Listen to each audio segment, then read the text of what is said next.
Syncretism involves the combination of different forms of belief or practice. This is a standard dictionary definition. All cultures change and evolve, except where languages die, and of course when languages die, the cultures die too.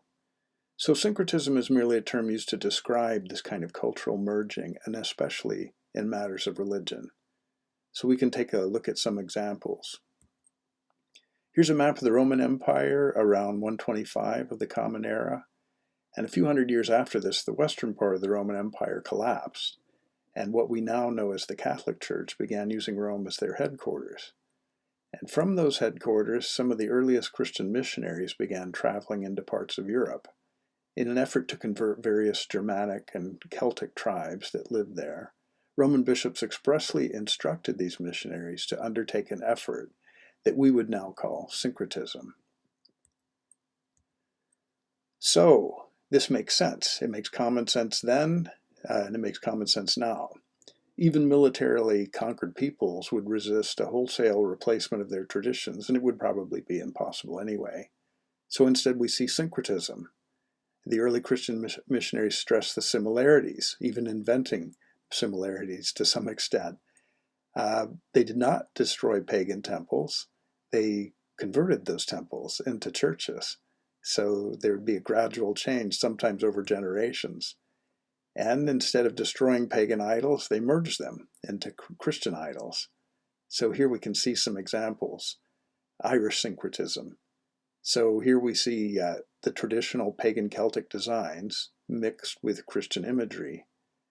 And we can also imagine how this sort of blending would cause little, if any, offense among the Roman authorities, but also how the new imagery would not seem entirely foreign or alien to the gradually converting pagans. So we see the Book of Kells on the left, and then this famous cross of Kells on the right.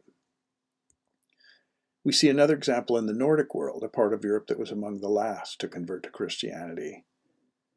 So here we see the Augsburg ship there on the right, two pictures, probably the most famous Viking artifact ever found, a preserved Viking ship. And if you notice in the middle there, that carved head, we'll look at the detail here. This was on a cart discovered with the Augsburg ship. But then we see a Viking crucifix like no other crucifix I've ever seen in any other culture. So we see the detail that the archaeologist found with the cart, and we look at the Viking cross, and again, this is a reflection of a merging of pagan and Christian imagery, or iconography, some specialists would say. And this, of course, reflects syncretism. But syncretism is not limited to imagery or iconography. Here we get a reference to Ostara, an ancient pagan celebration of spring. People all over the ancient world were acutely attuned to the lunar and solar cycles, and all of them had ceremonies associated with the winter and summer solstice, as well as the spring and autumn equinoxes.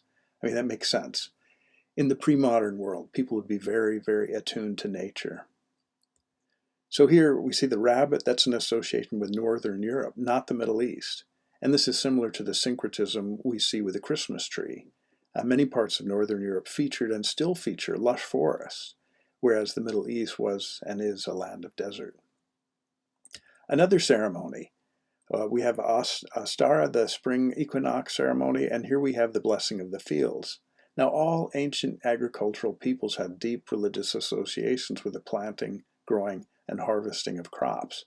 Even with all our modern technology, farming is still a precarious endeavor. You don't know if you're going to get a late frost or too much rain in the fall or whatever. The Catholic ceremony came to be called rogation and did away with the animal sacrifice that was associated with the Roman pagan ceremony of blessing the fields that was called robigalia. Here's a famous example of syncretism, the Dia de Muertos. In the Western Hemisphere, it's a famous example. Apparently, scholars disagree about the origin of this celebration. It's all about remembering the dead.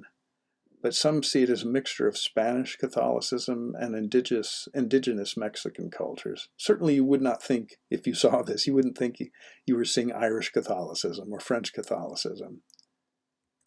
By the way, this always reminds me of the famous rock band, the Grateful Dead.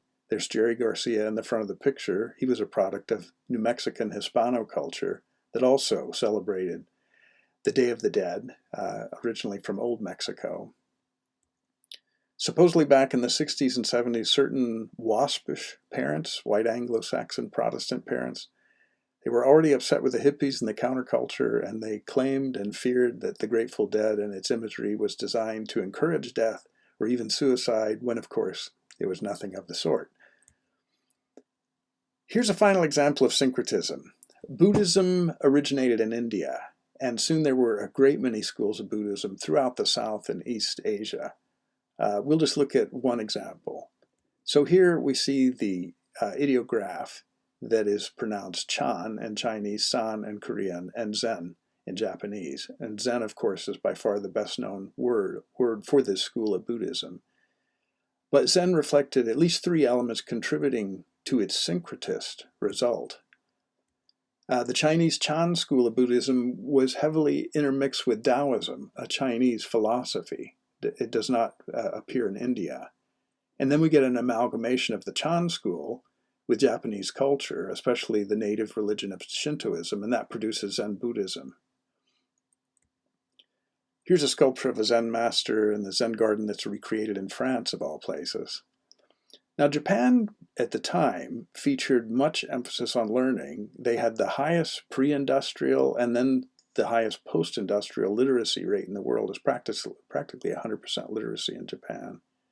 But for some reason, when it came to Buddhism, they preferred the Zen emphasis on meditation and practice, rather than some of the other schools of Buddhism that emphasize scripture and the reading of scripture. And by the way, you don't need a Zen garden to practice Zen. The famous master Shunryu Suzuki emphasized that anyone could practice without going to a mountaintop, a forest, or a Zen garden. He said, just practice in your daily life. If you read one book about Buddhism, Zen Buddhism, I would recommend this book.